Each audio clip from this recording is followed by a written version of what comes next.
Hello everyone, it's Untitled here. Welcome to another informative league video. Today I'm going to cover three questions that I've been most asked about. So let's start off with number one. Number one question that I've always been asked is whether do I know when to split push or when to group in by team to team fight. So the answer to that, it really depends on so many factors in the game.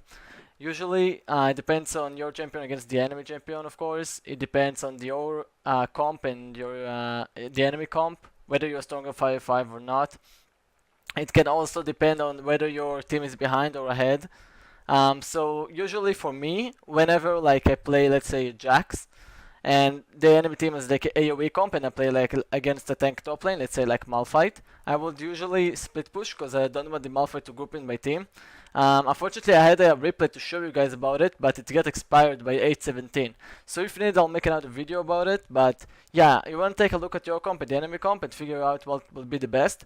And like, I don't only speak theoretically, you can also like apply it in game and like know for yourself. So you can try split pushing, see how it goes for your team. If your team always gets caught 4v5 and you can't do anything, so maybe grouping will be the best. And if you get wrecked at 5v5s, maybe split pushing would be the best. So you can determine that in game. There is actually, I've just seen TF Blade stream, and you know what? I'm gonna actually like play the clip right now. And what he does basically is he tries to 1v1 Poppy bot lane. He ends up dying. He realizes that he can't do it anymore. He realizes that he can't 1v1 Poppy. He can't split push, so he decides to go with his team and he wins. Okay, so this is the clip right here. Thief Blade's team is slightly ahead because they got Baron buff, but the game is about equal. It was to 1v1 Poppy to split push for his team to apply pressure. He ends up not being able to kill her, then just decides to group with his team. So that's the decision making I want you guys to make in games. You can try split pushing, see if that works for you. If it doesn't, group with your team, see if that works for you, see what you can do best. Look at your team comp, look at the enemy team comp, figure out what could have been the best for your team. Also see your teammates' gameplay. If they get caught 4v5 every time, you might not be able to split push properly. So yeah, there is no definitive answer to this one.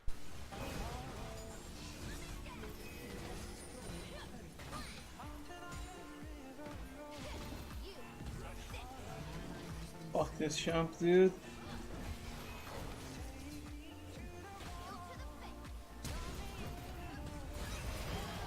Honestly, just like, I'm literally just gonna have to ignore fucking pushing this line against her, sadly.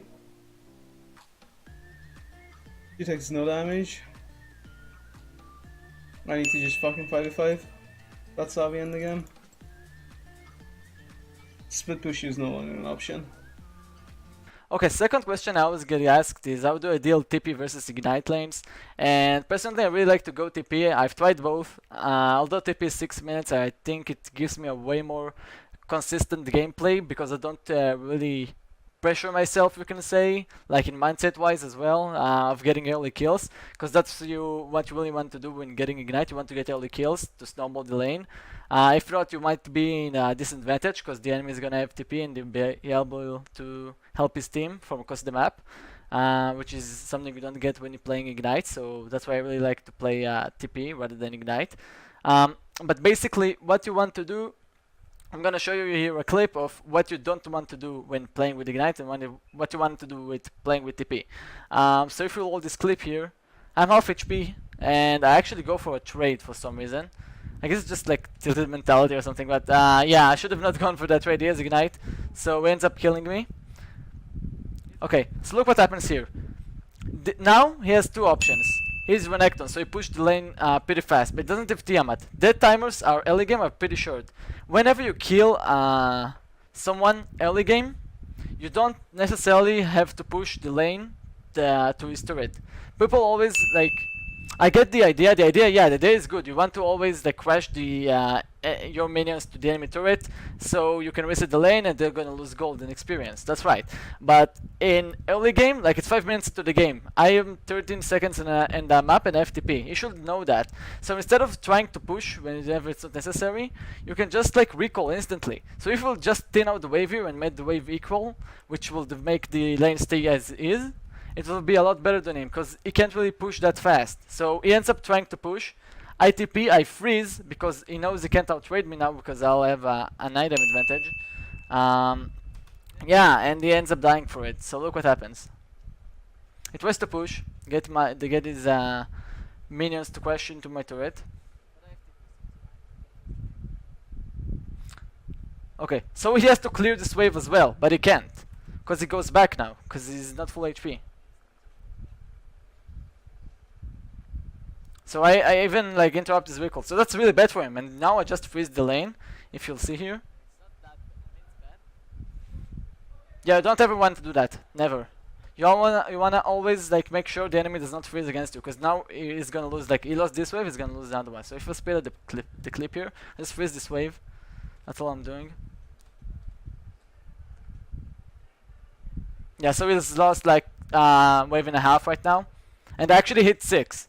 So look what happens when it comes to lane. I'm just gonna go on him because he doesn't have his spells, and I'm level 6, he's level 5, just because he let me do that. So look what happens.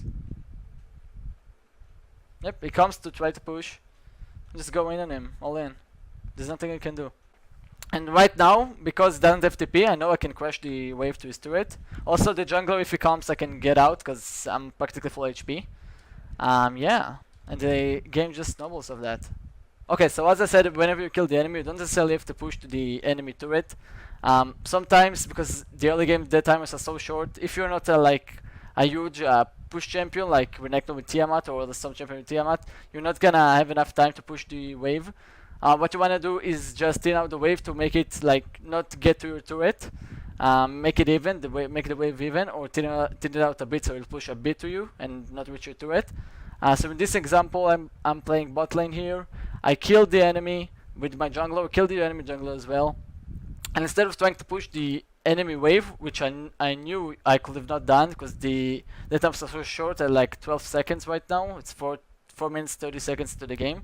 What I end up doing is just thin out the wave a bit, and you'll see it happening in this clip.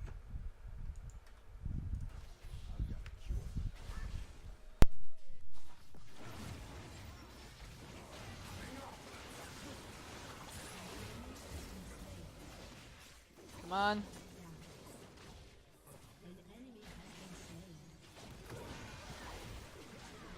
Whew. Okay. Look at the enemy wave, it's so huge. The timers, like Ezreal is already up. I know that I wouldn't be able to push my wave to the enemy turret, so I just thin it out and then we instantly recall. So just wanted to show you the outcome of what ends up happening. The enemy wave is pushing towards us. We're not in any danger of ganks. The actual enemy is, because they are on our side of the lane. And they couldn't freeze against us, and we're not at risk right now to farm. Alright, so the third question I always get asked is how do I play a losing matchup early game? And the answer to that is you just freeze near your turret, wait for jungle ganks, and just outscale the enemy. So in this example, I share with you guys a clip that I explain the process behind playing against losing matchup to some viewer on my stream that asked how do I play Yorick against Yasuo, because he always tend to get outrated early game, so he was really frustrated about it, so I decided to make it on stream live and help him. So yeah, I really think that this clip is gonna help you guys in learning how to deal with losing matchups. But basically speaking, you just wanna play on your side of the map, like on your side of the turret, and wait for jungle ganks, and then just outscale the enemy. So here's what happens, right? Yasuo just accuses the wave. Now he has like the third auto, like the third Q. So he has the tornado. Just let him push. Like look what I'm doing. Just letting him push. Right now he has ignite. Remember, you can actually outrate Jax early levels. Up until I get like level 6, he also has ignite, so he has a lot more kill priority. This was like a really bad going for the twin, so that was like my bad. But like look at the general idea what I'm doing. I'm just like playing in this part of the lane up until I can get really good trades. And with Yorick you could just like get the 4 ghosts, not ghosts, minions. I don't know, like 4 graves, and then just Q and you can trade with him. So if you'll see like how I'm playing here. I'm playing like the whole lane, you'll see it's always, god damn it, it's always on this side. That's what I'm doing. And I have TP, and once I have TP, and I can tip it up and have an item advantage. You push right, you push like this, I'll go back, get an item, I'll tip it back, not necessarily because I die, right, just go back and get an item. So we'll try to push because he has ignite, and then I'm gonna freeze the lane like this, here. So that's all I'm doing, dude. Just playing it passively right here, right here listen ganks. And yeah, you're gonna force Yasuo to play aggressively, and it's gonna be on your side of the lane. Alright. So I think you get this flash. You can do it the same for Yasuo. Against Queen, you just need to... Again, it's the same. It's practically the same. Switch for jungler and play on this side. Up until you get enough armor, then you can outtrade her with your ghosts. So look, you see, I'm freezing. I'm not pushing. Don't push. Just like freeze here. And make him play aggressively. Okay, so again, I just freeze. I don't even try to push, because I know if I try to push, I won't be able to make it. It's gonna make it to his lane. So I prefer to just stack the waves and like get as strong recall as I can. Okay, so what to do if the enemy freezes? Let's see if I have a replay for this. If the enemy freezes, let's say he was fed. So if he's fed, I can't really break it, because if I get close, he can just one-shot me, right? So what you can do, if you have a jungler, it's just ask your jungler to... Like usually, you shouldn't get in a situation where the enemy is that fed, so he can trade it with all these minions. But yeah, if he's that much fed, you need your jungler to help you break the freeze. But let's say your jungler is in a different location. So with the enemy is fed, you can't break the freeze. You should just look to roam. Just like force something on the map. I know it like sounds tilting and like, you know, going from top lane to bot lane without TP. It can be tilting, but it's the only thing that you can... Yeah, you can't do anything better, because if you just walk in, you'll just die. And they might even keep freezing afterwards. So whenever the enemy is freezing, you can either...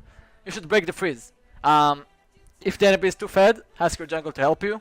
If it's not too fed, just like put pressure and make sure to board before you do that, because like, or at least know where the enemy jungler is, or they can gank you, because you're gonna end up here, pushing the wave to the turret.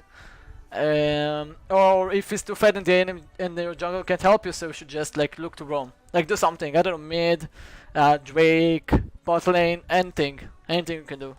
You can even jungle, if you're like Jax and you have Tiamat, you can do jungle. So that's what you should do.